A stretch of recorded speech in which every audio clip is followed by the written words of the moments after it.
밤마다 화장실 때문에 깨시나요? 아니면 새벽에 한두 번쯤은 어쩔 수 없다고 생각하시나요? 오늘 이 이야기를 끝까지 들으시면 아마 완전히 다르게 생각하시게 될 겁니다. 서울대병원 비뇨의학과에서 12년간 추적 연구한 결과가 있습니다.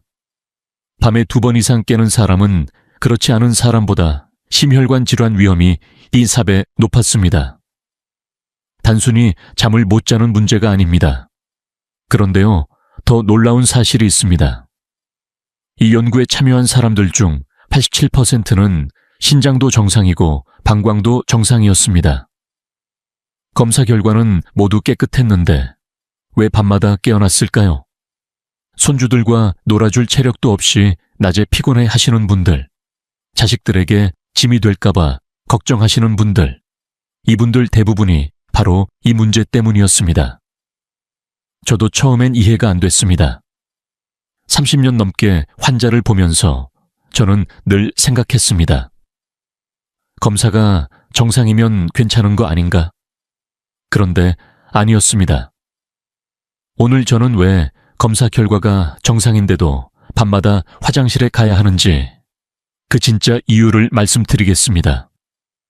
그리고 잠들기 전 아주 간단한 습관 하나로 어떻게 이 문제를 해결할 수 있는지도 알려드리겠습니다. 먼저 왜 이런 일이 일어나는지부터 설명드릴게요. 그 다음에 해결 방법을 3가지로 나눠서 하나하나 알려드리겠습니다. 복잡하지 않습니다. 집에 있는 것만으로 충분합니다. 돈도 거의 안 듭니다. 자, 이제 본격적으로 시작하겠습니다. 여러분, 혹시 이런 경험 있으신가요? 분명히 저녁에 물을 거의 안 마셨는데 자다가 갑자기 눈이 떠집니다. 시계를 보니 새벽 2시입니다. 아랫배가 살짝 묵직합니다. 아, 또 가야 하나. 억지로 참아보려 해도 잠이 안 옵니다. 결국 일어나서 화장실에 갑니다. 다시 누웠는데 이번엔 새벽 4시에 또 깹니다. 이번에도 마찬가지입니다. 소변량은 별로 없는데 그 느낌 때문에 깨버린 겁니다. 아침에 일어나면 머리가 무겁습니다. 몸은 자고 일어난 것 같지가 않습니다. 온종일 피곤합니다. 저는 이런 환자분들을 정말 많이 봤습니다. 68세 박순자 씨는 3년 동안 매일 밤 3번 이상 깨셨습니다. 처음엔 나이 탓이려니 했습니다. 그런데 점점 더 심해졌습니다. 낮에도 피곤하고 집중이 안 되고 기분도 안 좋아졌습니다. 손주가 놀러와도 놀아줄 힘이 없었습니다. 그녀는 저에게 이렇게 말씀하셨습니다. 선생님, 저는 이제 잠자는 게 무서워요. 누우면 또 깨야 한다는 생각에 잠이 안 와요. 72세 이영호 씨는 더 심각했습니다. 밤에 4번, 5번씩 깨셨습니다. 아내분이 옆에서 같이 깨시니까 부부가 다 지쳐 있었습니다. 그는 여러 병원을 다녔습니다.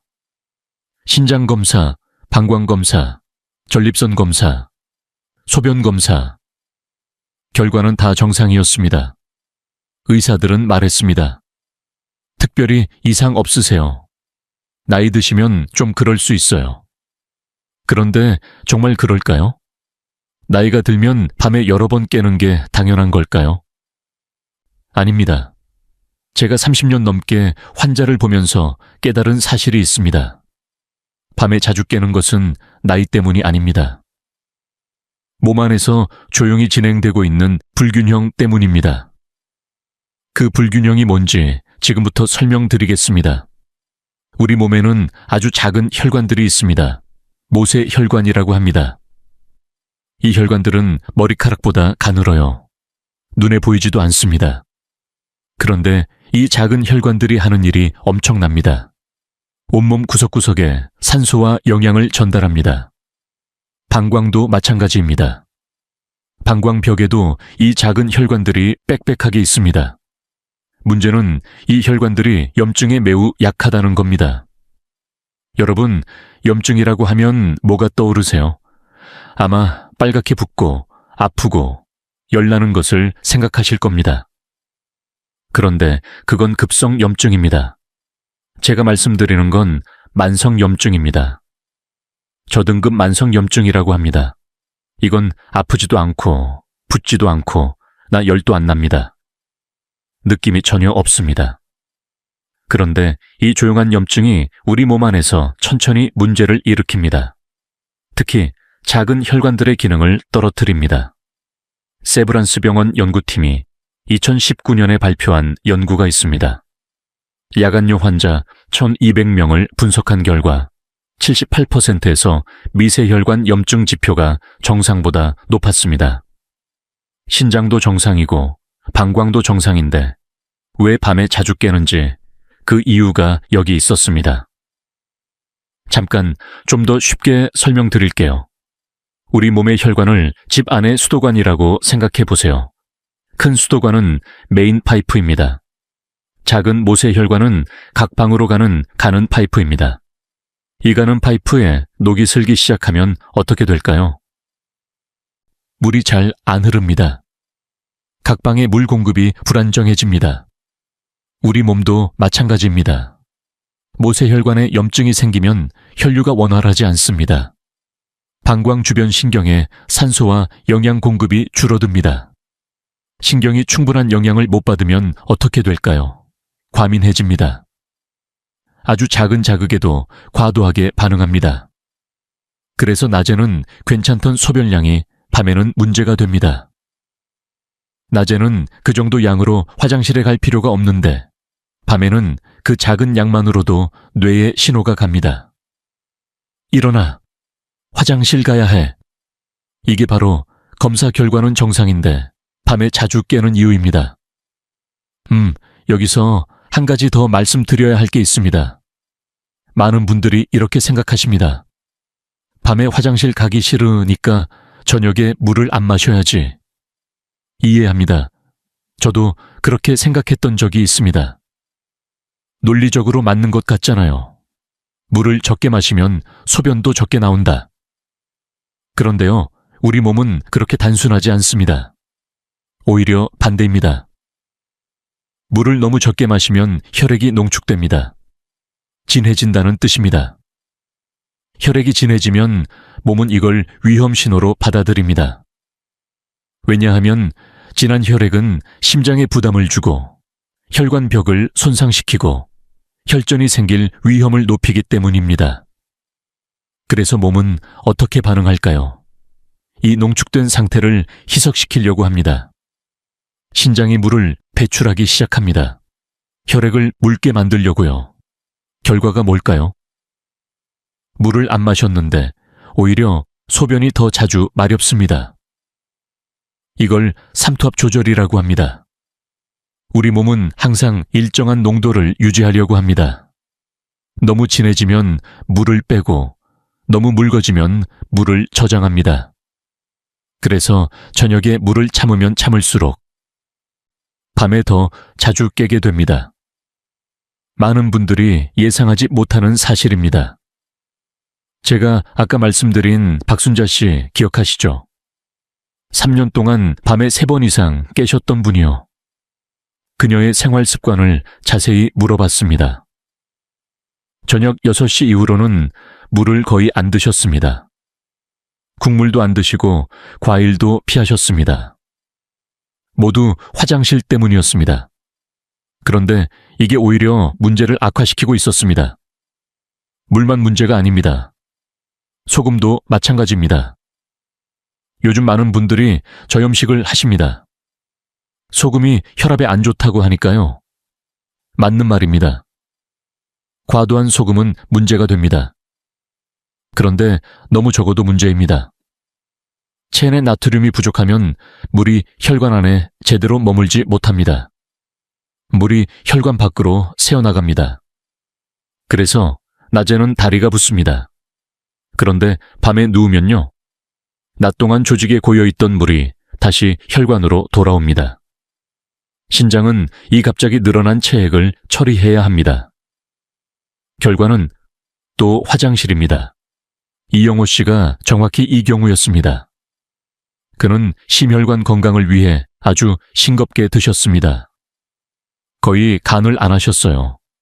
좋은 의도였습니다. 그런데 몸은 다른 방식으로 반응했습니다. 오후가 되면 발목이 붓고 밤에는 더 자주 화장실에 가야 했습니다. 그가 저에게 물었습니다. 선생님, 그럼 소금을 많이 먹으라는 말씀이세요? 아닙니다. 많이 먹으라는 게 아닙니다. 균형을 맞추라는 겁니다. 우리 몸에 필요한 건 적당한 양입니다. 너무 많아도 문제, 너무 적어도 문제입니다. 여기서 잠깐 제가 아주 중요한 이야기를 하나 더 해드려야 할 것 같습니다. 많은 분들이 모르시는 사실이 있습니다. 밤에 자주 깨는 것과 수면의 질은 완전히 다른 문제라는 겁니다. 무슨 말이냐면요. 어떤 분들은 밤에 한 번만 깨셔도 다시 잠들기가 너무 힘듭니다. 1시간, 2시간씩 뒤척이시다가 결국 새벽에 겨우 잠드십니다. 반면에 어떤 분들은 2-3번 깨셔도 바로 다시 잠드십니다.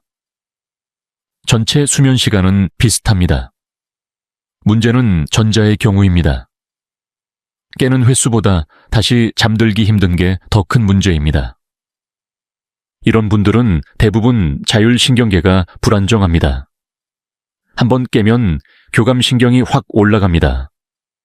마음이 불안해지고 걱정이 시작됩니다. 또 잠 못 자면 어떡하지? 내일 피곤하겠다. 이런 생각들이요. 이런 생각들이 교감신경을 더 자극합니다. 악순환입니다. 그래서 저는 이런 분들에게 특별히 강조합니다. 따뜻한 물을 마실 때 천천히, 아주 천천히 마시라고요. 천천히 마시는 것 자체가 부교감 신경을 자극합니다. 마음이 안정됩니다. 급하게 마시면 그 효과가 줄어듭니다. 그리고 마시면서 오늘 하루를 정리하시라고 합니다. 좋았던 일, 감사한 일을 생각하시라고요. 이것도 부교감 신경을 활성화시킵니다. 58세 정미란 씨가 이런 경우였습니다. 그녀는 밤에 2번 정도 깨셨는데 문제는 한 번 깨면 절대 다시 잠들지 못한다는 거였습니다. 새벽 2시에 깨면 아침 6시까지 누워서 천장만 쳐다보셨습니다. 그녀의 자율신경 검사를 해봤습니다. 교감신경이 항상 과활성 상태였습니다. 늘 긴장하고 있는 거예요. 제가 따뜻한 물 방법을 알려드리면서 특별히 강조했습니다. 10분 이상 걸려서 드세요. 그리고 마시면서 좋은 생각을 하세요. 2주 후 그녀가 진료실에 오셨을 때 눈이 빛났습니다. 선생님, 처음으로 깨고 나서 다시 잠들었어요. 그것도 10분 만에요. 기적 같아요. 그녀는 이제 깨도 괜찮습니다. 다시 잠들 수 있다는 자신감이 생겼습니다. 그 자신감이 또 잠을 더 잘 오게 만듭니다. 이렇게 자율신경 문제가 있으신 분들은 따뜻한 물 마시는 것을 하나의 의식으로 만드시면 좋습니다. 매일 같은 시간에, 같은 장소에서 같은 방법으로요. 우리 뇌는 패턴을 좋아합니다. 같은 행동이 반복되면 그 행동이 신호가 됩니다. 아, 이제 잘 시간이구나. 뇌가 자동으로 이완 모드에 들어갑니다. 자, 여기서 또 하나 중요한 이야기를 해드릴게요. 많은 분들이 실수하시는 게 있습니다. 야간요를 고치려고 너무 많은 것을 한꺼번에 바꾸시는 거예요. 저녁에 물 안 마시고, 국물 안 먹고, 과일 안 먹고, 카페인 끊고, 운동도 하고, 한꺼번에 다 하시려고 합니다. 그러면 어떻게 될까요? 스트레스 받습니다. 스트레스는 교감신경을 자극합니다. 교감신경이 올라가면 수면의 질이 떨어집니다. 결국 열심히 했는데 오히려 더 못 주무시게 됩니다. 그리고 포기합니다. 이것도 안 되네. 그래서 저는 항상 말씀드립니다. 한 번에 하나만 바꾸세요. 가장 먼저 따뜻한 물 방법부터 시작하세요. 이것만 2주 해보세요. 효과가 느껴지시면 그때 다음 걸 추가하세요. 천천히, 하나씩. 그게 오래 갑니다. 74세 송기범 씨가 좋은 예입니다. 그는 원래 성격이 급하셨습니다. 제가 방법을 알려드렸을 때 한꺼번에 다 하시겠다고 하셨습니다. 저녁 물 끊기, 산책하기, 발 담그기, 식사 시간 조절하기. 다요. 일주일 만에 포기하셨습니다. 너무 힘들어요. 귀찮아요. 제가 다시 말씀드렸습니다. 송 선생님, 따뜻한 물 마시는 것만 하세요. 딱 그것만요. 다른 건 다 잊으세요. 그렇게 하셨습니다. 2주 동안 따뜻한 물만요. 효과가 있었습니다. 밤에 깨는 횟수가 4번에서 4번으로 줄었습니다. 크지 않은 변화지만 느껴지는 변화였습니다. 그러니까 자신감이 생겼습니다. 이건 되네. 그 후에 저녁 산책을 추가하셨습니다. 또 2주, 깨는 횟수가 9번으로 줄었습니다. 그 다음에 발 담그기를 추가하셨습니다. 한 달 후, 그는 대부분의 밤을 한 번만 깨거나 아예 안 깨고 주무십니다. 그가 말씀하셨습니다. 선생님, 급하게 했으면 진작 포기했을 거예요. 천천히 하니까 됐어요. 맞습니다. 건강은 마라톤입니다. 단거리 경주가 아닙니다. 자, 이제 많은 분들이 궁금해 하시는 것들에 대해 더 자세히 답해 드릴게요. 선생님, 저는 당뇨가 있는데 괜찮을까요? 많이 물어보시는 질문입니다. 당뇨가 있으신 분들은 원래 야간뇨가 더 흔합니다. 혈당이 높으면 소변량이 늘어나기 때문입니다. 그래서 당뇨 관리가 가장 중요합니다. 혈당을 잘 조절하셔야 합니다. 따뜻한 물 방법은 당뇨가 있으셔도 안전합니다. 소금량이 아주 적고 레몬의 당분이 거의 없으니까요. 다만 혈당이 잘 조절되지 않으시는 분은 효과가 제한적일 수 있습니다. 먼저 혈당 관리에 집중하시고 그 다음에 이 방법을 추가하시는 게 좋습니다. 67세 황정숙 씨가 이 경우였습니다. 그녀는 당뇨가 있으셨고 밤에 4초번씩 깨셨습니다.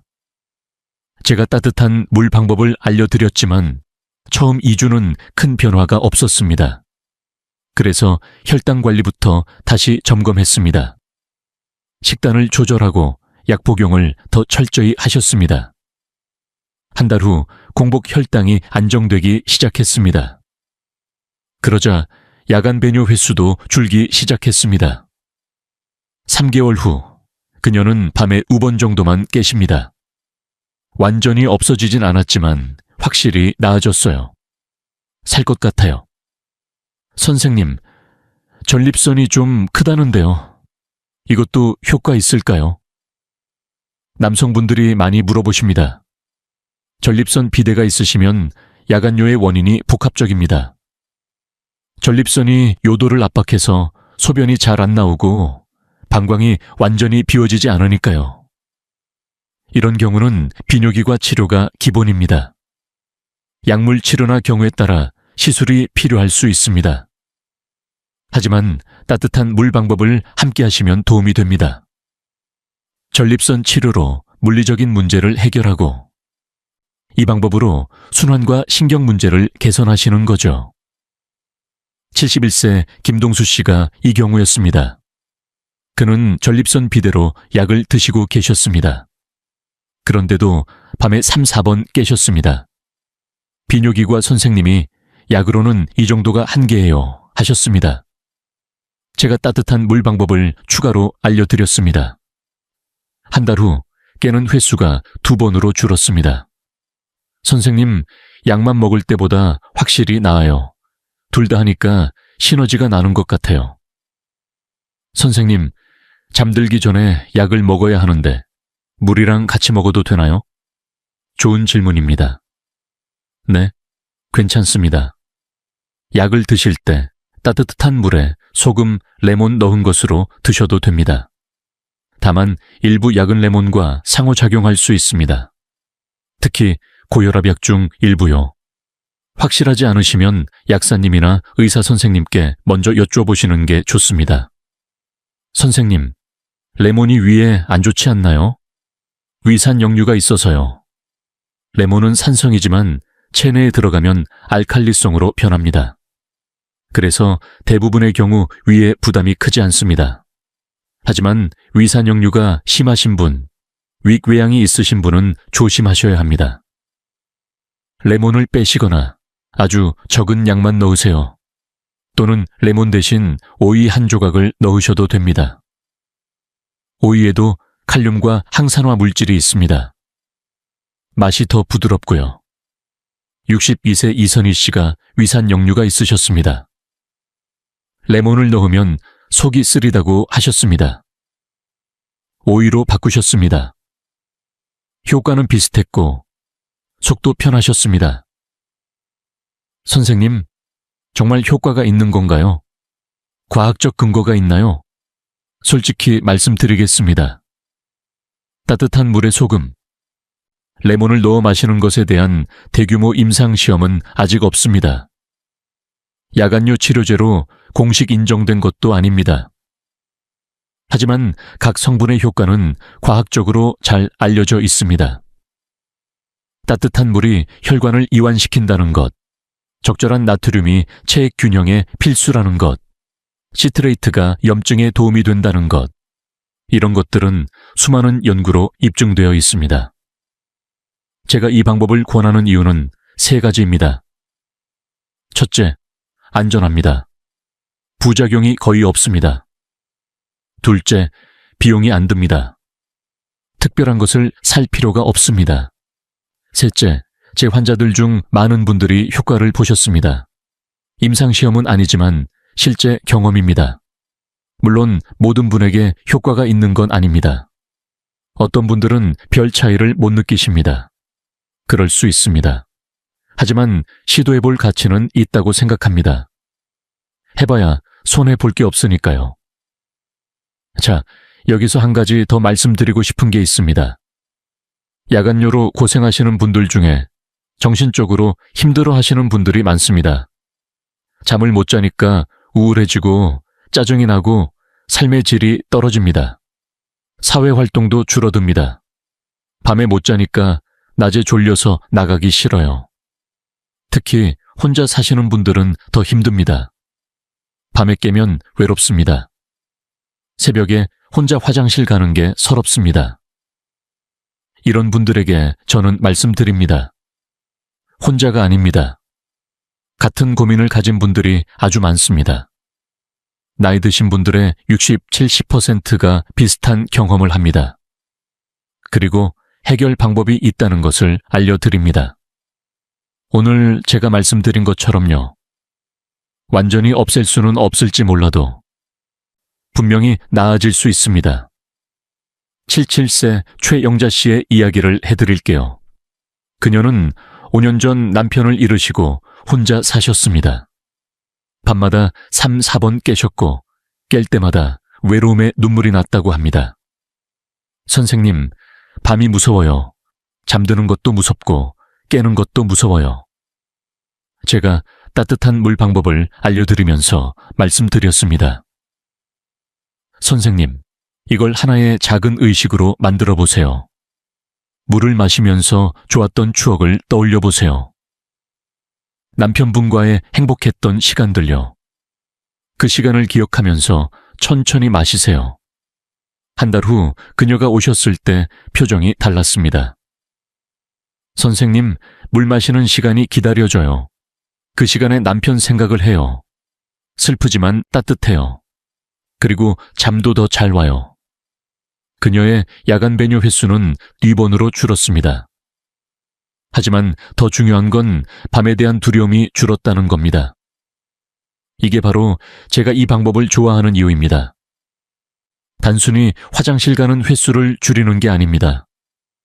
잠자리에 드는 것을 편안하게 만드는 겁니다. 하루를 마무리하는 작은 의식을 만드는 겁니다. 자, 이제 정말로 정리를 해드릴게요. 오늘 아주 많은 이야기를 했습니다. 핵심만 다시 말씀드리겠습니다. 그런데 그 전에 제가 빠뜨린 중요한 내용이 하나 있습니다. 수면과 관련된 이야기입니다. 많은 분들이 잠을 잘 자려면 일찍 자야 한다고 생각하십니다. 밤 10시에 자야 해. 건강에 좋아. 이렇게요. 그런데 꼭 그런 건 아닙니다. 중요한 건 일찍 자는 게 아니라 규칙적으로 자는 겁니다. 매일 밤 11시에 주무시는 분이 어느 날 갑자기 9시에 주무시면 어떻게 될까요? 오히려 잠이 안 옵니다. 뒤척이다가 2시에 잠들고 새벽에 여러 번 깹니다. 우리 몸에는 생체시계가 있습니다. 일주기 리듬이라고 합니다. 이 리듬은 하루 이틀 만에 안 바뀝니다. 그래서 중요한 건 매일 비슷한 시간에 자고 비슷한 시간에 일어나는 겁니다. 주말이든 평일이든요. 특히 아침에 일어나는 시간이 중요합니다.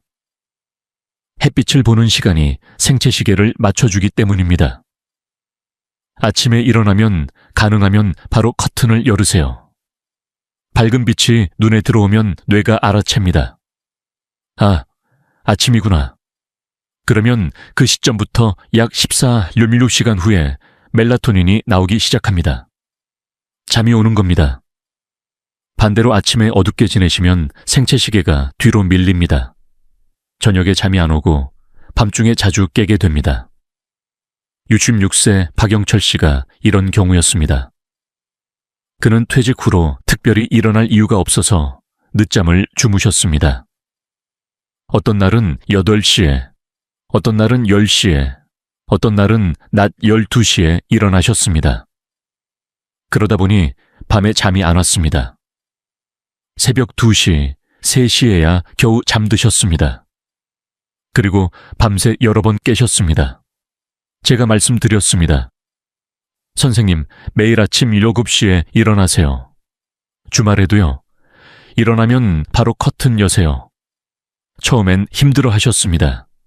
졸려서 죽겠어요. 그런데 2주쯤 지나니까 몸이 적응했습니다. 밤 11시쯤 되면 자연스럽게 졸려오기 시작했습니다. 그리고 깨는 횟수도 줄었습니다. 그가 말씀하셨습니다. 선생님, 퇴직하고 나서 시간 개념이 없어졌었는데 다시 리듬이 생기니까 좋아요. 낮에도 더 활기차고요. 이렇게 생체시계를 맞추는 것도 야간류 개선에 도움이 됩니다. 따뜻한 물 방법과 함께 하시면 더 효과적입니다. 자, 이제 또 하나 중요한 이야기를 해드릴게요. 잠자리 환경에 대한 겁니다. 여러분의 침실 환경은 어떠신가요? 너무 밝지 않나요? 너무 시끄럽지 않나요? 온도는 적당한가요? 이런 것들이 수면의 질에 큰 영향을 미칩니다. 그리고 수면의 질이 떨어지면 밤에 더 자주 깨게 됩니다. 가장 중요한 건 어둡게 하는 겁니다. 잠잘 때 침실은 완전히 어두워야 합니다. 작은 불빛도 수면을 방해합니다. TV 대기등, 휴대폰 불빛, 거리 가로등빛 이런 것들이요. 빛이 들어오면 뇌가 아직 낮이라고 착각합니다. 멜라토닌 분비가 줄어듭니다. 잠이 얕아지고 자주 깨게 됩니다. 암막 커튼을 쓰시는 게 좋습니다. 안 되면 수면 안대라도 쓰세요. 온도도 중요합니다. 잠잘 때 이상적인 온도는 약 20도 정도입니다. 좀 서늘한 느낌이요. 너무 따뜻하면 잠이 깊이 들지 않습니다. 땀이 나면서 깨기도 하고요. 반대로 너무 추우면 혈관이 수축해서 순환이 안 좋아집니다. 그것도 잠을 방해합니다. 겨울에는 난방을 너무 세게 틀지 마세요. 이불을 두껍게 덮는 게 낫습니다. 여름에는 에어컨을 적절히 사용하시고 너무 차갑지 않게요. 그리고 침구도 중요합니다. 베개가 편하신가요? 너무 높거나 낮지 않나요? 베개가 안 맞으면 목이 불편해서 자주 깹니다. 호흡이 불편해지기도 하고요. 매트리스도 마찬가지입니다. 너무 딱딱하거나 너무 푹신하면 몸이 불편합니다. 허리가 아파서 깨기도 합니다. 70세 정순옥 씨는 야간요 문제로 오셨는데 자세히 물어보니 베개 때문에 자주 깨시는 것도 있었습니다. 선생님, 화장실 때문에 깨는 것도 있지만 목이 뻣뻣해서 깨는 것도 많아요. 비계를 바꾸시라고 권해드렸습니다. 높이가 적당하고 목을 잘 받쳐주는 걸로요. 2주 후 오셨을 때 베개만 바꿨는데 확실히 달라요. 목이 편하니까 덜 깨요. 하셨습니다. 물론 베개만으로 야간요가 해결되진 않습니다. 하지만 수면 환경을 개선하면 전반적인 수면의 질이 좋아지고 그게 야간요 개선에도 도움이 됩니다. 자, 여기서 또 하나. 낮 동안의 활동량에 대해 이야기해 드릴게요. 많은 분들이 나이가 드시면 활동량이 줄어듭니다. 무릎이 아파서 못 걸어요. 귀찮아요. 나갈 일이 없어요. 그런데 낮에 활동을 안 하시면 밤에 잠이 안 옵니다. 몸이 피곤하지 않으니까요. 그리고 앉아있는 시간이 길어지면 하지 순환이 안 좋아집니다. 다리에 체액이 고입니다. 밤에 누우면 그 체액이 이동해서 화장실을 가게 됩니다. 그래서 낮 동안 적당히 움직이시는 게 중요합니다. 격렬한 운동을 하시라는 게 아닙니다. 그냥 자주 일어나세요. 1시간에 한 번씩은 일어나서 좀 걸으세요. 집 안에서 왔다 갔다 하는 것만으로도 됩니다. 10분씩만요. 그것도 힘드시면 앉아서 발목 운동이라도 하세요. 발끝을 위아래로 움직이는 거요. 종아리 근육이 펌프 역할을 해서 순환을 도와줍니다. 73세 김복순 씨는 무릎 관절염이 심해서 걷기가 힘드셨습니다. 하루 종일 소파에 앉아 계셨습니다. 밤에 4번 깨셨는데 그중 상당 부분이 하지 부종 때문이었습니다. 제가 의자에 앉아서 하는 발목 운동을 알려드렸습니다. 30분마다 2분씩요. TV 보시면서 하실 수 있습니다. 한 달 후 다리 부종이 눈에 띄게 줄었습니다. 그리고 밤에 깨는 횟수도 3번으로 줄었습니다. 선생님, 이렇게 간단한 건데 왜 진작 안 했을까요? 그렇습니다. 간단한 것들이 모여서 큰 차이를 만듭니다. 자, 이제 카페인과 알코올에 대해서도 말씀드려야 할 것 같습니다. 많은 분들이 커피를 좋아하십니다. 식후에 한 잔, 오후에 한 잔, 습관이 되셨죠. 그런데 카페인은 이뇨작용이 있습니다. 소변을 많이 만듭니다. 그리고 수면을 방해합니다. 나이가 드시면 카페인 대사가 느려집니다. 젊을 때는 저녁에 커피 마셔도 괜찮았는데 나이 드시면 오후에 마신 커피가 밤까지 영향을 미칩니다. 그래서 가능하면 카페인은 오전에만 드시는 게 좋습니다. 점심 이후로는 피하세요. 커피뿐 아니라 녹차, 홍차, 콜라, 초콜릿에도 카페인이 있습니다. 조심하세요. 알코올은 더 복잡합니다. 술을 마시면 처음엔 졸립니다. 그래서 한잔하면 잠이 잘 와 하시는 분들이 있습니다. 그런데 알코올이 분해되면서 몸이 각성합니다.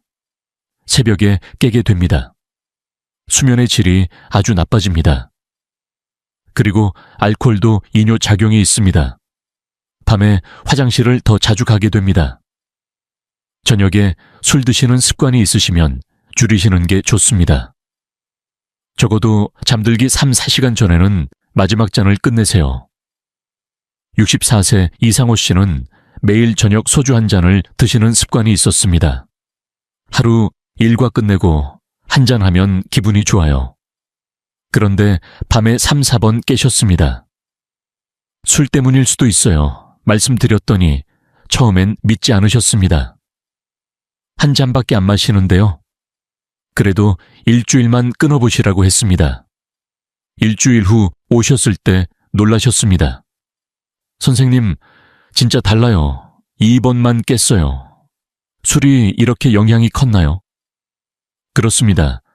한 잔이라도 매일 드시면 누적됩니다. 특히 나이 드시면 그 영향이 더 큽니다. 자, 이제 스트레스에 대해서도 말씀드릴게요.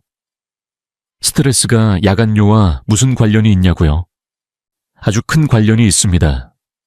스트레스를 받으면 코르티솔이라는 호르몬이 나옵니다. 이 호르몬이 계속 높으면 수면의 질이 나빠집니다. 잠이 얕아지고 자주 깹니다. 그리고 스트레스는 교감신경을 활성화시킵니다. 몸이 항상 긴장 상태에 있게 됩니다. 방광도 예민해집니다. 그래서 스트레스 관리도 야간류 개선에 중요합니다. 어떻게 스트레스를 관리하느냐고요? 첫째, 걱정을 내려놓는 시간을 가지세요. 잠들기 전에 그날의 걱정거리를 종이에 적어보세요. 머릿속에만 두지 말고 밖으로 꺼내세요. 적고 나면 좀 가벼워집니다. 둘째, 호흡 운동을 하세요. 잠들기 전에 깊게 숨 쉬는 겁니다. 4초 들이쉬고 7초 멈추고 8초 내쉬세요. 이걸 478 호흡법이라고 합니다. 부교감 신경을 강하게 자극합니다. 셋째, 감사한 것을 생각하세요. 오늘 하루 중에 감사한 것 3가지를 떠올려 보세요. 크지 않아도 됩니다. 오늘 날씨가 좋았다. 맛있는 거 먹었다. 손녀가 전화했다. 이런 거요. 감사한 마음은 스트레스 호르몬을 낮춰줍니다. 기분이 좋아지고 잠도 잘 옵니다. 아까 말씀드린 따뜻한 물 마시는 시간을 이 호흡 운동, 감사 생각과 함께 하시면 더 좋습니다. 물 마시면서 깊게 숨 쉬고 감사한 걸 떠올리세요. 자, 이제 정말 마무리할게요. 오늘 정말 많은 이야기를 했습니다. 다시 한번 핵심만 정리해 드리겠습니다. 밤에 자주 깨는 진짜 이유는 3가지입니다. 첫째, 모세혈관의 만성염증입니다. 방광신경을 과민하게 만듭니다. 둘째, 수분 부족입니다. 물을 안 마시면 오히려 소변이 더 자주 마렵습니다. 셋째, 미네랄 불균형입니다. 나트륨이 부족하면 물이 제자리에 있지 못합니다. 해결 방법의 핵심은 이겁니다. 잠들기 1시간 전 따뜻한 물 한 컵에 소금 한 꼬집과 레몬 한 조각을 넣어 천천히 마시세요. 이게 왜 효과가 있냐면요. 따뜻한 물은 혈관을 이완시키고 자율신경을 안정시킵니다. 소금 한 꼬집은 수분이 혈관 안에 머물게 하고 신경을 안정시킵니다. 레몬 한 조각은 염증을 줄이고 미네랄 균형을 맞춰줍니다. 추가로 하시면 좋은 것들이 있습니다. 저녁 산책, 발 담그기, 저녁 식사 시간 앞당기기, 규칙적인 수면 시간, 침실 환경 개선, 낮 동안 활동량 늘리기, 카페인과 알코올 줄이기, 스트레스 관리. 이 중에서 할 수 있는 것부터 하나씩 해보세요. 한꺼번에 다 하실 필요 없습니다. 그리고 기억하세요. 야간요는 나이 탓이 아닙니다. 나아질 수 있습니다. 완전히 없앨 수는 없을지 몰라도 분명히 줄일 수 있습니다. 잠의 질을 높일 수 있습니다. 저는 30년 넘게 환자를 보면서 수많은 분들이 좋아지시는 걸 봤습니다.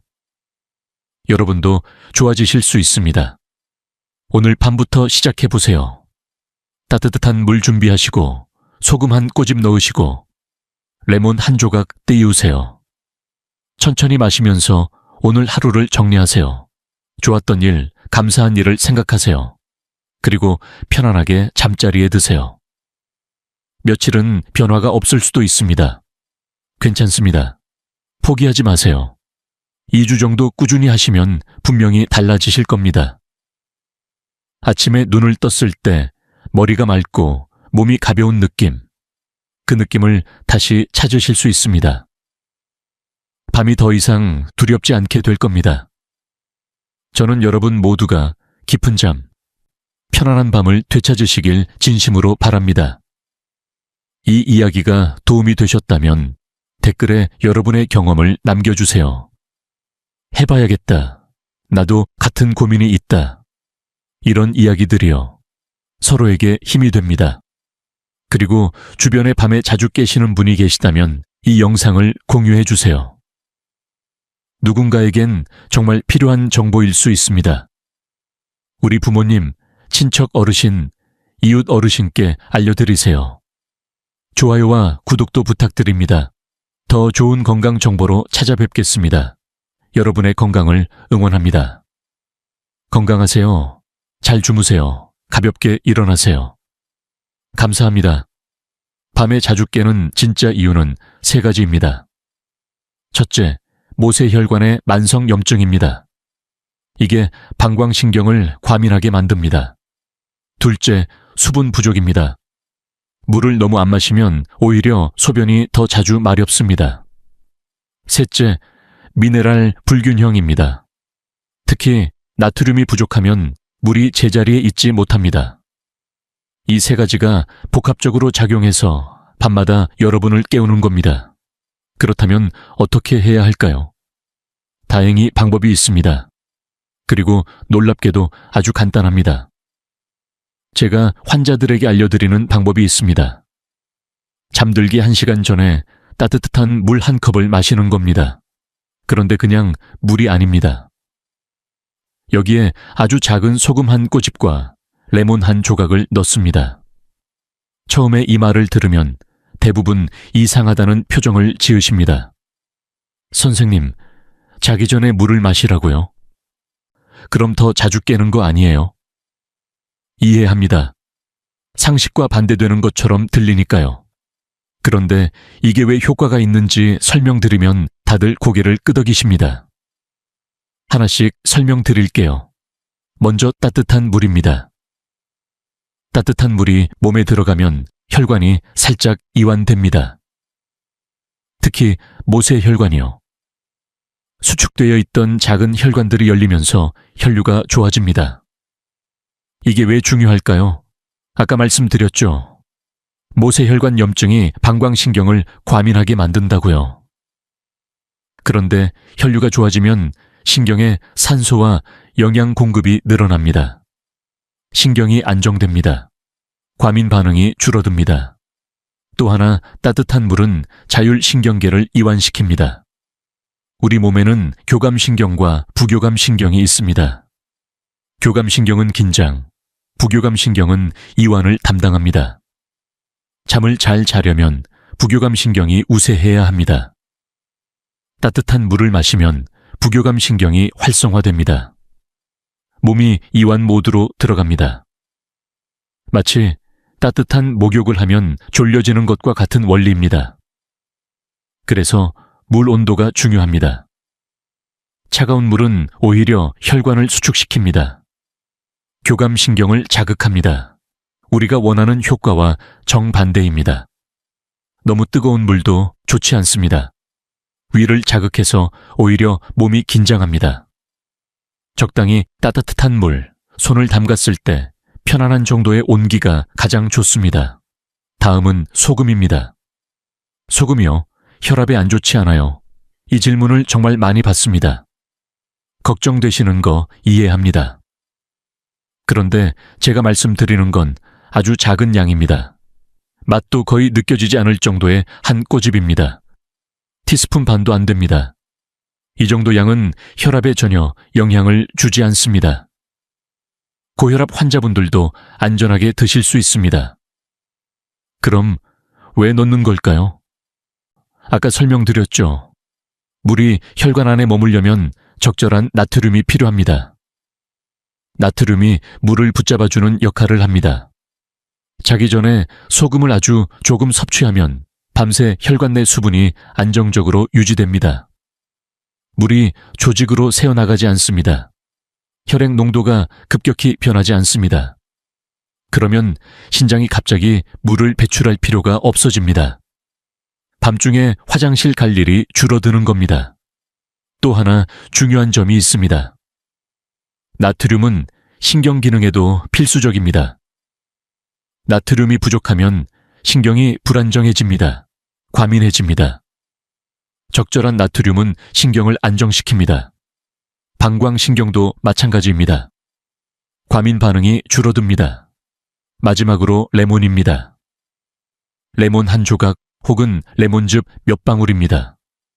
그냥 향 때문에 넣는 거 아니에요? 아닙니다. 레몬은 아주 중요한 역할을 합니다. 레몬에는 비타민C와 항산화 물질이 들어 있습니다. 그리고 시트레이트라는 성분이 있습니다. 시트레이트가 뭘 하냐면요. 미세혈관의 염증 반응을 완화시킵니다. 아까 말씀드린 그 조용한 만성 염증 있죠? 그걸 줄여주는 데 도움이 됩니다. 여기서 잠깐 더 자세히 설명드릴게요. 우리 몸의 혈관 안쪽에는 내피세포라는 것이 있습니다. 이 세포들이 혈관을 매끄럽게 코팅하고 있어요. 마치 파이프 안쪽에 바른 코팅제처럼요. 이 내피세포가 건강해야 혈액이 잘 흐릅니다. 혈관이 유연하게 확장되고 수축됩니다. 그런데 만성 염증이 있으면 이 내피세포가 손상됩니다. 혈관이 뻣뻣해지고 혈류가 안 좋아집니다. 레몬의 시트레이트는 이 내피세포를 보호하는 데 도움이 됩니다. 염증 물질의 생성을 줄여주고 산화 스트레스로부터 세포를 보호합니다. 하버드 의대 연구팀이 2018년 영양학 저널에 발표한 연구가 있습니다. 8주간 시트레이트를 꾸준히 섭취한 그룹에서 혈관 내피세포 기능이 83% 개선되었습니다. 내피세포는 혈관 안쪽을 덮고 있는 세포입니다. 이 세포가 건강해야 혈관이 제대로 기능합니다. 그리고 또 하나, 레몬에 들어있는 비타민 C도 중요합니다. 비타민 C는 콜라겐 합성에 필수적입니다. 콜라겐은 혈관 벽을 튼튼하게 해줍니다. 비타민 C가 부족하면 혈관이 약해지고 탄력을 잃습니다. 나이가 드시면 비타민 C 흡수력이 떨어집니다. 그래서 더 신경 써서 섭취하셔야 합니다. 레몬 한 조각에 들어있는 비타민 C의 양은 많지 않습니다. 하지만 매일 꾸준히 드시면 조금씩 쌓입니다. 그리고 그게 혈관 건강에 도움이 됩니다. 또한 레몬에는 칼륨이 들어있습니다. 칼륨은 나트륨과 균형을 맞춰줍니다. 나트륨만 넣으면 균형이 깨질 수 있는데 레몬의 칼륨이 이걸 조절해줍니다. 칼륨과 나트륨의 균형이 왜 중요하냐면요. 우리 세포는 나트륨 칼륨 펌프라는 것으로 작동합니다. 이 펌프가 세포 안팎의 물질 교환을 조절합니다. 나트륨은 세포 밖에, 칼륨은 세포 안에 주로 있어야 합니다. 이 균형이 깨지면 세포 기능이 떨어집니다. 신경 전달도 잘 안 됩니다. 근육도 제대로 작동 안 합니다. 그래서 나트륨만 넣는 게 아니라 칼륨도 함께 섭취하는 게 좋습니다. 레몬이 그 역할을 해줍니다. 그리고 레몬 향 자체도 효과가 있습니다. 은은한 시트러스 향은 스트레스 호르몬을 낮춰줍니다. 잠들기 전 긴장을 풀어주는 역할을 합니다. 일본의 한 연구에서 레몬 향을 맡은 그룹이 그렇지 않은 그룹보다 코르티솔 수치가 18% 낮았다는 결과가 있습니다. 코르티솔은 스트레스 호르몬입니다. 그래서 레몬은 단순히 맛을 내는 게 아닙니다. 화학적으로도 심리적으로도 도움이 됩니다. 59세 강미영 씨가 재미있는 경험을 하셨습니다. 그녀는 따뜻한 물 방법을 시작했는데 레몬 향을 맡는 것만으로도 마음이 편해진다고 하셨습니다. 선생님, 물에 레몬을 넣으면 향이 퍼져요. 그걸 맡으면 벌써 졸려와요. 파블로프의 개처럼 조건 반사가 된 것 같아요. 맞습니다. 우리 뇌는 패턴을 학습합니다. 레몬향, 잠잘 시간, 이완, 이런 연결이 만들어지는 겁니다. 그래서 꾸준히 하시면 효과가 더 좋아집니다. 자, 이제 제가 자주 받는 질문 하나를 더 답해 드릴게요. 선생님, 물 대신 보리차나 현미차는 안 되나요? 좋은 질문입니다. 보리차, 현미차도 나쁘지 않습니다. 따뜻하고 카페인이 없으니까요. 하지만 그냥 물이 더 좋습니다. 이유가 있습니다. 보리차나 현미차에는 미량의 이뇨 성분이 있을 수 있습니다. 아주 적은 양이지만 민감한 분들은 영향을 받을 수 있습니다. 그리고 우리 목적은 순수하게 수분과 미네랄을 공급하는 겁니다. 다른 성분이 없을수록 좋습니다. 물이 가장 순수합니다. 물론 보리차를 드셔도 큰 문제는 없습니다. 차가 더 맛있으시면 드셔도 됩니다. 하지만 처음 시작할 때는 그냥 물로 하시는 걸 권합니다. 효과를 더 명확하게 느끼실 수 있습니다. 선생님, 생수를 쓸까요? 수돗물을 쓸까요? 어느 것이든 괜찮습니다. 다만 수돗물을 쓰시면 끓여서 식히신 후에 드세요. 염소 냄새가 나면 기분이 안 좋을 수 있으니까요. 생수를 쓰시면 그냥 데워서 드시면 됩니다. 정수기, 물도 괜찮습니다. 온수 기능이 있으면 편하게 쓰실 수 있습니다. 중요한 건 물의 종류가 아니라 온도와 함께 넣는 소금, 레몬입니다. 선생님, 매일 해야 하나요? 가끔 해도 되나요? 가능하면 매일 하시는 게 좋습니다. 우리 몸은 꾸준함을 좋아합니다. 매일 같은 시간에 같은 행동을 하면 몸이 거기에 적응합니다. 생체 리듬이 맞춰집니다. 가끔씩만 하시면 효과가 떨어집니다. 몸이 적응할 시간이 없으니까요. 처음 2주는 꼭 매일 하세요. 그래야 효과를 느끼실 수 있습니다. 그 후에는 어쩌다 한두 번 빼먹으셔도 괜찮습니다. 이미 습관이 됐으니까요. 하지만 가능하면 매일 하시는 게 좋습니다. 선생님, 여행 갈 때는 어떻게 하나요? 여행 가실 때도 하실 수 있습니다. 레몬은 작은 레몬 가루나 레몬즙을 사가시면 됩니다. 편의점에서 사실 수 있습니다. 소금은 작은 통에 담아가시면 됩니다. 호텔에는 보통 따뜻한 물이 있으니까요. 여행 중에는 수면 패턴이 흐트러지기 쉽습니다. 시차도 있고 환경도 낯설고요. 이럴 때 더더욱 이 방법이 도움이 됩니다. 익숙한 의식이 몸을 안정시켜줍니다. 자, 여기서 한 가지 더 말씀드릴 게 있습니다. 지금까지 제가 알려드린 방법은 예방과 개선을 위한 것입니다. 치료법이 아닙니다. 만약 야간뇨가 아주 심하시거나 갑자기 악화되셨거나 다른 증상이 함께 있으시면 반드시 병원에 가보셔야 합니다. 어떤 증상이 있을 때 병원에 가야 하냐고요? 첫째, 소변에 피가 섞여 나올 때입니다. 혈뇨라고 합니다. 이건 심각한 문제의 신호일 수 있습니다. 둘째, 소변 볼 때 통증이나 화끈거림이 있을 때입니다. 방광염이나 요로감염일 수 있습니다. 셋째, 소변이 잘 안 나오거나 나오다가 끊기거나 완전히 비우지 못하는 느낌이 들 때입니다. 전립선 문제나 방광 기능 문제일 수 있습니다. 넷째, 갑자기 야간뇨가 심해졌을 때입니다.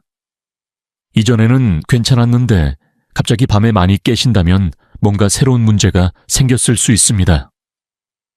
다섯째, 다른 전신 증상이 함께 있을 때입니다. 체중 감소, 지속적인 피로, 발열 등이요. 이런 증상이 있으시면 이 방법을 해보시기 전에 먼저 병원에 가세요. 원인을 정확히 아셔야 합니다. 제가 오늘 알려드린 방법은 검사 결과가 정상인데 생활 습관 때문에 밤에 자주 깨시는 분들을 위한 것입니다. 다른 질환이 있으시면 그 치료가 먼저입니다. 자, 이제 한 분의 이야기를 더 해드리고 마무리할게요. 제가 가장 인상 깊게 기억하는 환자분이 있습니다. 80세 정곡순 할머니셨습니다. 그녀는 10년 넘게 밤에 4, 5번씩 깨셨습니다. 그게 당연한 줄 아셨습니다.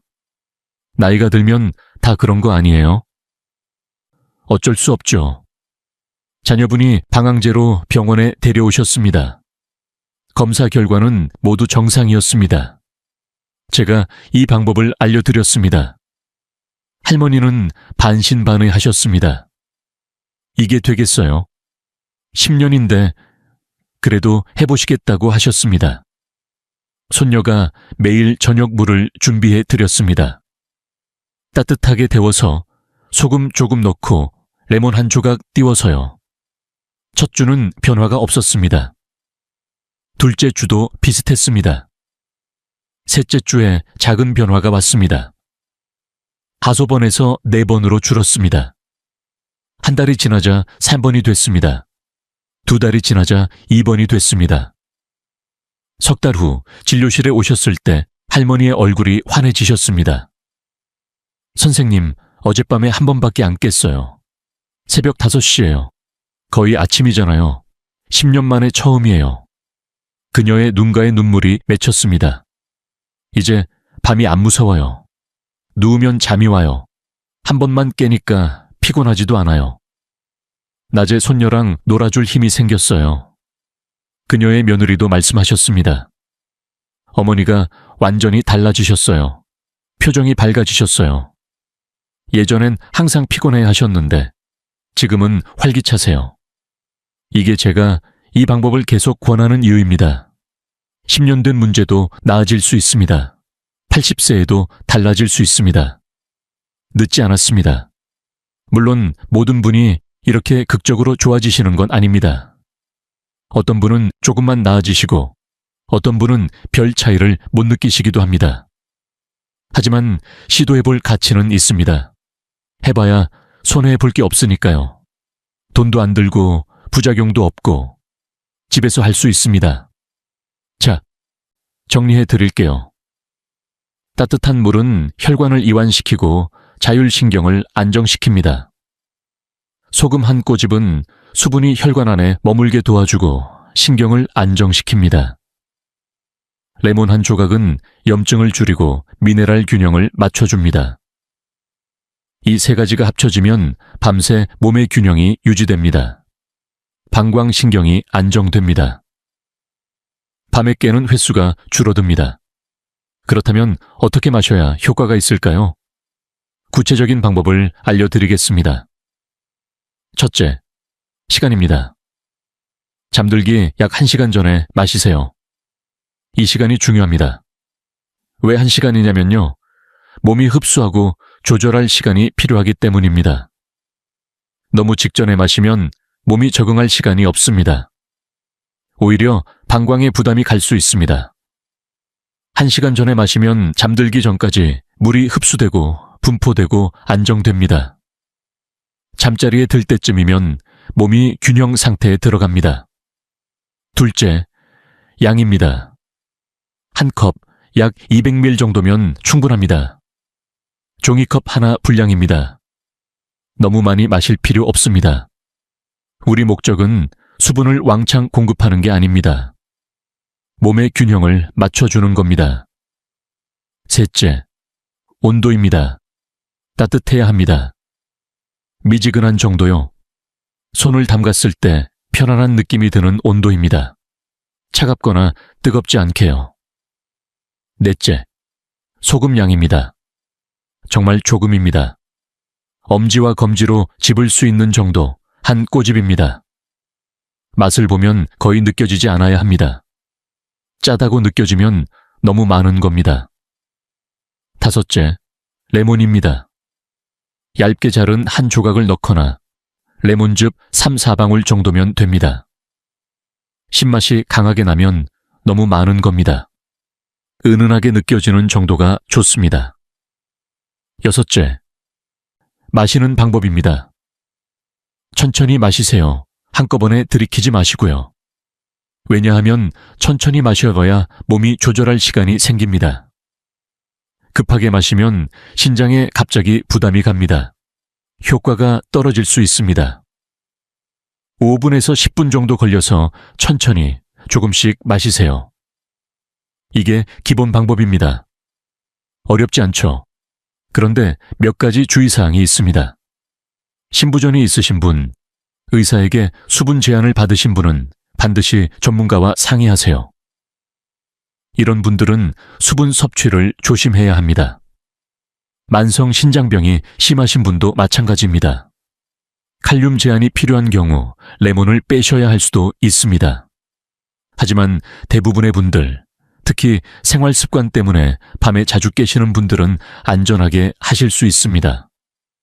자, 이제 실제로 이 방법을 적용한 분들의 이야기를 해드릴게요. 아까 말씀드린 박순자 씨 기억하시죠? 3년 동안 밤에 3번 이상 깨셨던 68세 여성분이요.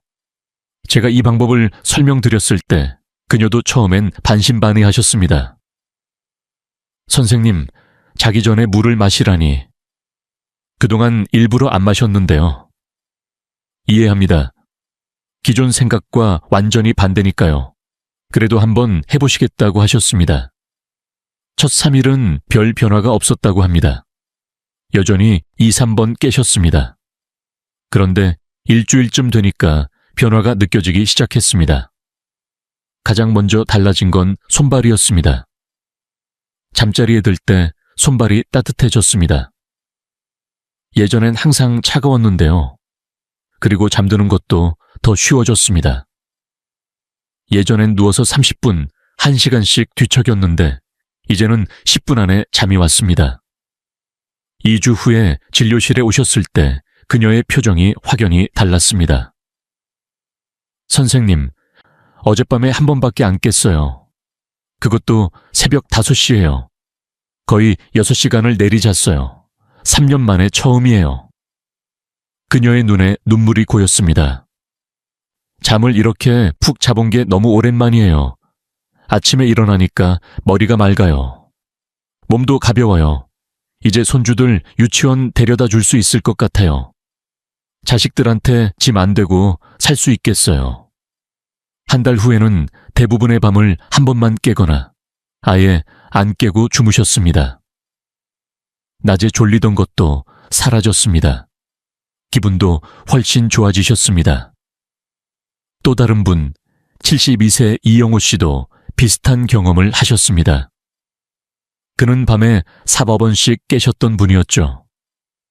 아내분까지 같이 지쳐 있었습니다. 이 방법을 시작하고 첫 주는 큰 변화가 없었습니다. 하지만 포기하지 않으셨습니다. 2주째 들어서면서 변화가 왔습니다. 4, 5번이 4번으로 줄었습니다. 선생님, 한 번 줄었을 뿐인데 이렇게 다른가요? 아침에 일어나니까 완전히 달라요. 한 달 후에는 1, 2번으로 줄었습니다. 어떤 날은 아예 안 깨고 주무셨습니다. 그의 아내분도 진료실에 같이 오셨습니다. 선생님, 정말 감사합니다. 남편이 안 깨니까 저도 푹 자요. 둘 다 사람이 됐어요. 가장 인상 깊었던 분은 62세 한미영 씨였습니다.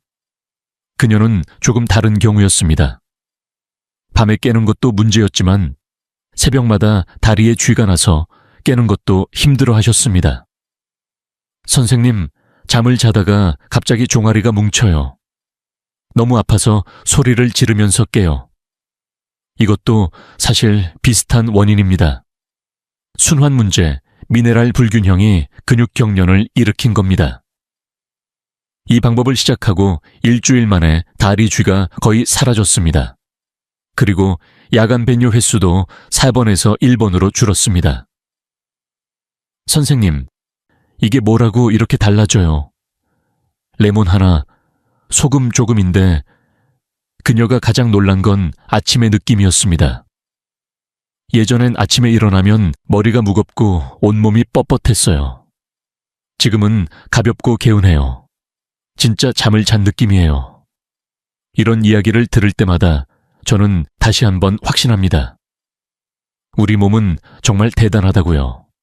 오랫동안 무너져 있던 균형도 올바른 조건만 갖춰주면 스스로 회복합니다. 약이 아닙니다.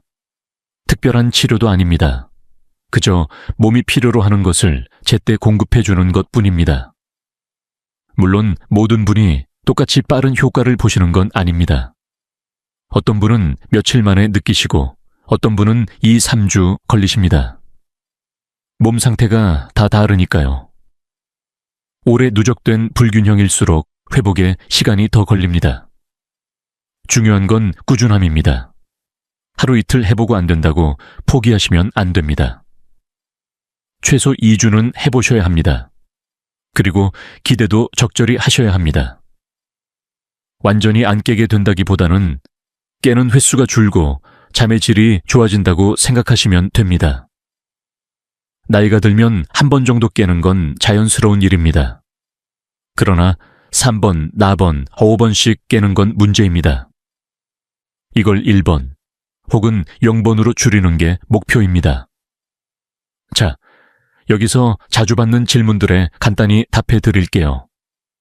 레몬 대신 다른 과일은요? 라임이나 유자도 괜찮습니다. 시트레이트가 들어있으니까요. 하지만 오렌지나 귤은 당분이 많아서 추천하지 않습니다. 소금 종류가 중요한가요? 천일염이나 히말라야, 핑크솔트가 좋지만 양이 워낙 적어서 큰 차이는 없습니다. 집에 있는 거 쓰시면 됩니다. 따뜻한 물 대신 차는요. 카페인 없는 캐모마일 차나 루이보스 차는 괜찮습니다. 하지만 녹차, 홍차는 안 됩니다. 그냥 따뜻한 물이 가장 좋습니다. 며칠 만에 효과가 나나요? 빠르면 3, 4일, 보통 1, 2주입니다. 2주까지는 꾸준히 해보시고 판단하세요. 부작용은 없나요? 일반적으로 없습니다. 처음 며칠은 오히려 화장실을 더 갈 수도 있는데 몸이 적응하는 과정입니다. 며칠 지나면 안정됩니다. 자, 지금까지 말씀드린 내용을 다시 정리해 드릴게요. 밤에 자주 깨는 진짜 이유는 나이 때문이 아닙니다. 모세혈관의 만성염증, 수분 부족으로 인한 혈액 농축, 미네랄 불균형, 이 세 가지가 복합적으로 작용하는 겁니다. 해결 방법은 간단합니다.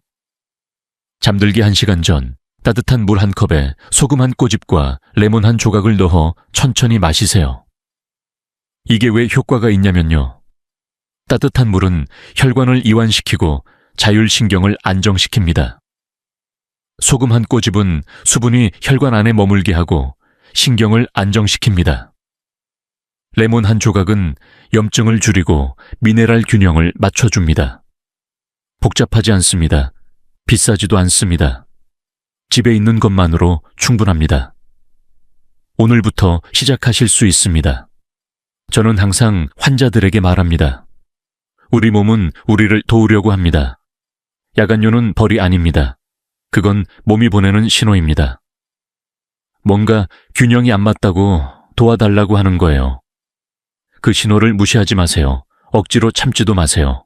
몸이 필요로 하는 걸 채워주세요. 그러면 몸은 깊은 잠으로 보답할 겁니다. 아침에 상쾌함으로 보답할 겁니다. 낮에 활력으로 보답할 겁니다. 오늘 이 이야기가 여러분에게 도움이 되셨길 바랍니다. 잠 못 이루는 밤이 힘드시다는 거 저는 압니다. 하루 이틀도 아니고 몇 년씩 그러시면 정말 지치시죠. 그래도 희망을 가지세요. 방법은 있습니다. 그리고 그 방법은 멀리 있지 않습니다. 부엌에 있습니다. 따뜻한 물, 소금 한 꼬집, 레몬 한 조각. 오늘 밤부터 시작해보세요. 그런데 여기서 끝이 아닙니다. 효과를 더 높이는 보조 방법도 알려드릴게요. 이건 선택사항입니다. 앞에서 알려드린 따뜻한 물 방법이 핵심이고 지금 말씀드리는 건 추가로 하시면 더 좋다는 겁니다. 첫 번째는 저녁 산책입니다. 저녁 식사 후 30분에서 1시간 정도 가볍게 걸으시면 좋습니다. 빠르게 걸을 필요 없습니다. 동네를 천천히 한 바퀴 도는 정도면 충분합니다. 왜 저녁 산책이 도움이 될까요? 낮 동안 다리에 고인 체액이 움직이면서 순환됩니다. 걸으면 종아리 근육이 펌프 역할을 합니다. 정맥혈을 심장으로 밀어 올려줍니다. 이렇게 낮 동안 고인 체액이 미리 순환되면 밤에 누웠을 때 갑자기 체액이 이동하는 현상이 줄어듭니다. 그만큼 밤에 화장실 가는 횟수도 줄어듭니다. 그리고 걷기 자체가 부교감 신경을 활성화시킵니다. 저녁에 가볍게 걸으면 몸이 이완 모드로 들어갑니다. 잠들기가 훨씬 쉬워집니다. 76세 최영수 씨가 좋은 예입니다. 그는 밤에 3, 4번 깨시던 분이었습니다. 따뜻한 물 방법을 시작하면서 저녁 산책도 함께 하셨습니다. 한 달 후 결과가 놀라웠습니다. 깨는 횟수가 1번 이하로 줄었습니다. 그리고 오후에 다리 붓는 것도 거의 사라졌습니다. 그가 말씀하셨습니다. 선생님, 저녁에 아내랑 같이 걸으니까 대화도 하고 기분도 좋아지고 잠도 잘 와요. 일석삼조입니다. 두 번째 보조 방법은 발 담그기입니다. 잠들기 30분에서 1시간 전에 따뜻한 물에 발을 담그시는 겁니다. 너무 뜨겁지 않게 편안한 온도로요. 10분에서 15분 정도면 충분합니다. 이게 왜 효과가 있냐면요. 발에는 수많은 혈관과 신경이 있습니다. 따뜻한 물에 담그면 말초혈관이 확장됩니다. 혈류가 좋아집니다. 특히 하지 순환이 안 좋으신 분들, 손발이 찬 분들에게 아주 좋습니다. 발을 담그면 몸 전체가 따뜻해지는 느낌이 듭니다. 그리고 발 담그기는 부교감 신경을 강하게 자극합니다. 긴장이 풀리고 졸음이 옵니다. 자연스럽게 잠들 준비가 됩니다. 63세 윤미숙 씨는 10년 넘게 손발이 차갑고 밤에 자주 깨시던 분이었습니다. 제가 발 담그기를 권해드렸습니다. 처음엔 귀찮다고 하셨습니다. 매일 하기 힘들다고요. 그래서 말씀드렸습니다. 매일 안 하셔도 됩니다. 일주일에 3, 4번만 하세요. 그녀가 2주 정도 하시고 나서 진료실에 오셨을 때 표정이 완전히 달랐습니다. 선생님, 발 담그는 게 이렇게 좋은 줄 몰랐어요. 담그고 나면 몸이 녹는 것 같아요. 잠도 금방 와요. 그녀의 야간 배뇨 횟수는 4번에서 1번으로 줄었습니다. 그리고 손발이 찬 것도 많이 나아졌습니다. 세 번째 보조 방법은 저녁 식사 시간 조절입니다. 잠들기 최소 3시간 전에는 저녁 식사를 마치시는 게 좋습니다. 왜냐하면 식사 후에는 소화를 위해 혈류가 위장으로 집중됩니다. 이때 잠을 자면 수면의 질이 떨어집니다. 그리고 늦은 식사는 혈당을 올립니다. 혈당이 높으면 소변량이 늘어납니다. 당뇨가 없으셔도 마찬가지입니다. 특히 국물 요리, 찌개, 탕 같은 것을 늦게 드시면 밤에 화장실 가는 횟수가 확실히 늘어납니다. 수분 섭취가 많아지니까요. 그래서 저녁은 가능하면 일찍, 그리고 국물보다는 건더기 위주로 드시는 게 좋습니다. 69세 김정호 씨가 이 경우였습니다. 그는 저녁을 늦게 드시는 습관이 있었습니다. 밤 8시, 9시에 드시는 경우도 많았습니다. 그리고 찌개를 아주 좋아하셨습니다. 제가 저녁 식사 시간을 6시 이전으로 당기시고 국물을 줄이시라고 권해드렸습니다. 처음엔 힘들어 하셨습니다. 배가 고프다고요. 그래서 말씀드렸습니다. 배가 고프시면 저녁 전에 간식을 드세요. 견과류나 과일 같은 거요. 대신 저녁은 일찍 드시고 국물은 줄이세요. 한 달 후 그는 깨는 횟수가 4번에서 2번으로 줄었습니다. 그리고 아침에 속이 편해졌다고 하셨습니다. 소화도 잘 되고요. 자, 보조 방법 3가지를 정리해 드릴게요. 첫째, 저녁 산책입니다. 30분에서 1시간 천천히 걸으세요. 둘째, 발 담그기입니다. 잠들기 전 따뜻한 물에 10, 15분 담그세요. 셋째, 저녁 식사 시간을 앞당기세요. 잠들기 3시간 전에는 드시고 국물은 줄이세요. 이 3가지는 필수가 아니라 선택입니다. 하시면 더 좋고 안 하셔도 따뜻한 물 방법만으로 효과를 보실 수 있습니다. 그런데요, 여기서 한 가지 중요한 이야기를 더 해드려야 할 것 같습니다. 많은 분들이 야간뇨를 단순히 불편함으로만 생각하십니다. 잠을 못 자서 피곤한 것, 그게 전부라고요. 그런데 그게 아닙니다.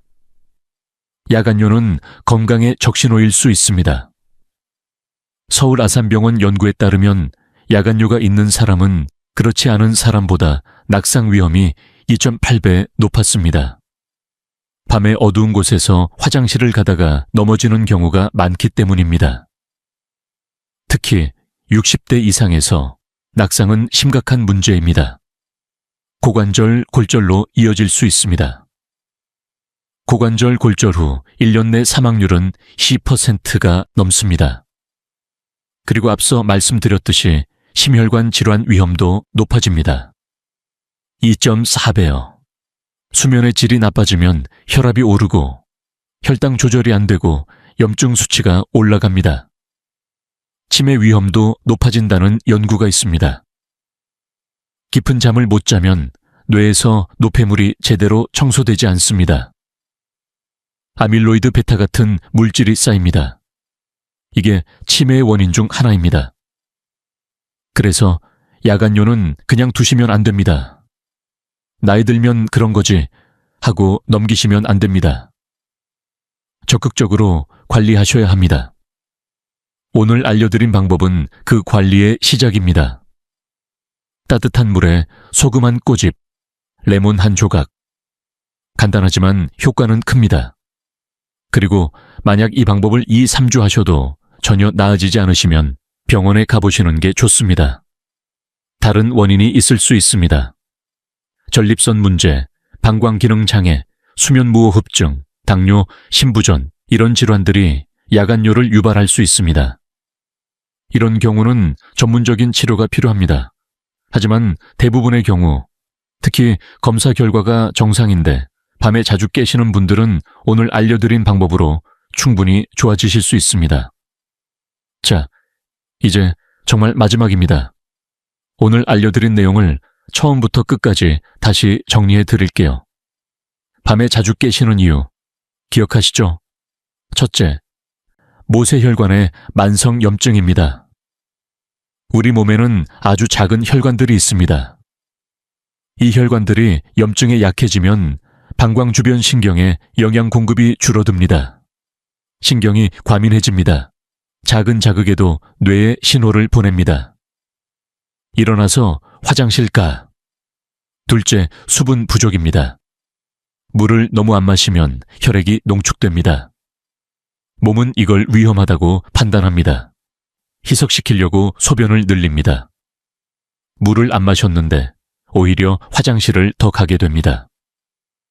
셋째, 미네랄 불균형입니다. 특히 나트륨이 부족하면 물이 혈관 안에 머물지 못합니다. 낮에는 조직에 물이 고이고 밤에 누우면 그 물이 다시 순환으로 돌아옵니다. 신장이 처리해야 합니다. 화장실을 가야 합니다. 이 세 가지가 복합적으로 작용해서 밤마다 여러분을 깨우는 겁니다. 해결 방법 기억하시죠? 잠들기 1시간 전 따뜻한 물 한 컵에 소금 한 꼬집과 레몬 한 조각을 넣어 천천히 마시세요. 따뜻한 물은 혈관을 이완시키고 자율신경을 안정시킵니다. 소금 한 꼬집은 수분이 혈관 안에 머물게 하고 신경을 안정시킵니다. 레몬 한 조각은 염증을 줄이고 미네랄 균형을 맞춰줍니다. 추가로 하시면 좋은 것들도 있습니다. 저녁 산책, 발 담그기, 저녁 식사 시간 앞당기기. 이건 선택입니다. 하시면 더 좋습니다. 주의사항도 기억하세요. 심부전이 있으신 분, 수분 제한을 받으신 분은 의사와 상의하세요. 그리고 2, 3주 해도 나아지지 않으시면 병원에 가보세요. 다른 원인이 있을 수 있습니다. 이제 진짜 마지막입니다. 저는 30년 넘게 환자를 보면서 한 가지를 깨달았습니다. 우리 몸은 정말 지혜롭습니다. 문제가 생기면 신호를 보냅니다. 야간요도 그런 신호 중 하나입니다. 그 신호를 무시하지 마세요. 나이 들어서 그래 라고 넘기지 마세요. 몸이 하는 말에 귀 기울이세요. 그리고 몸이 필요로 하는 걸 채워주세요. 어렵지 않습니다. 비싸지 않습니다. 따뜻한 물, 소금 한 꼬집, 레몬 한 조각. 부엌에 다 있습니다. 오늘 밤부터 시작해 보세요. 일주일만 해보세요. 달라지는 걸 느끼실 겁니다. 아침에 눈을 떴을 때 머리가 맑고 몸이 가벼운 느낌, 그 느낌을 다시 찾으실 수 있습니다. 여러분 모두 깊은 잠, 편안한 밤을 되찾으시길 바랍니다. 혹시 주변에 밤에 자주 깨시는 부모님, 친척 어르신이 계시다면 이 영상을 알려드리세요. 나도 이거 몰랐다. 한번 해봐. 이렇게 말씀해 주세요. 누군가에겐 정말 필요한 정보일 수 있습니다. 우리 가족이, 우리 이웃이 푹 잘 수 있게 도와주세요. 이 이야기가 도움이 되셨다면 댓글 남겨주세요. 구독과 좋아요도 부탁드립니다. 더 좋은 건강 정보로 찾아뵙겠습니다. 건강하세요. 잘 주무세요. 감사합니다.